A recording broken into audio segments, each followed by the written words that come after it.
என் பேர் முத்துக்குமார். ஆம்பூர் அடுத்து வெங்கடாசமுத்திரம் கிராமம் நாங்கள்.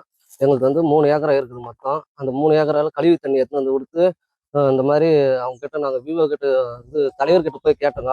கேட்டதுக்கு அவங்க என்னன்றாங்க, நீங்கள் யார்கிட்டனா போய் சொல்லுங்க, விவோ கிட்ட விவோ விட சொன்னார், விட சொன்ன விட்டுங்கனாங்க. அதனால மணியாகரை போய் கேளுங்க, அவங்களே கேளு இவங்களே கேளுன்ட்டு எங்களை அலட்சணையே பண்ணாங்க. இன்னைக்கு ஃபுல்லாக தண்ணி வந்து எங்கள் பயிரெல்லாம் மொத்தம் நாசி ஆயிடுச்சு.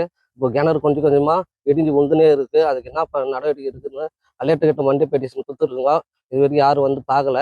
விவோ வந்து ஒரு முறை பார்த்துட்டு போனார், திருப்பியும் எதுவும் சொல்லலை. அவங்க இவங்களும் வந்து எதுவும் கேட்க மாட்டேங்கிறாங்க. நாங்கள் சொல்ல இது மாதிரி இப்போ கிணறு மொத்தமாக எங்கள் வாழ்வாதாரமே மொத்தமாக போயிடுச்சு.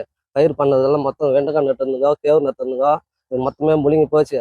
இதுக்கு என்ன நடவடிக்கை எடுக்கிறாங்கன்னு எங்களுக்கு ஒன்றுமே புரிய மாட்டேங்குது. நாங்கள் போய் எத்தனை நாள் சொன்னாலும் கேட்க மாட்டேங்கிறாங்க. இது ஒரு 6 மாசமா 7 மாசமா தண்ணி நேராக வந்து நிலத்துல நோண்டாங்க. நான் நாடு சொன்னோங்க, தண்ணி விடாதீங்கன்னா நாங்கள் தான் விடுவோங்க, உங்கள்கிட்ட போய் எங்கே மனு கொடுக்குறோம் கொடுங்க, ஊராட்சி மன்ற தலைவர் காயத்ரி அவங்க அப்படின்னு சொல்றாங்க எங்ககிட்ட. நாங்களும் போய் கேட்டதுக்கு திருப்பி இன்னொரு முறை கேட்டதுக்கு இரு நாங்கள் பார்க்குறோங்கன்ட்டு யாருமே வந்து எட்டி இறங்கி பார்க்கல. இன்னைக்கு வாழ்வாதாரமே மொத்தமாக கிணறு தான் எங்களை நம்பி இருந்தது.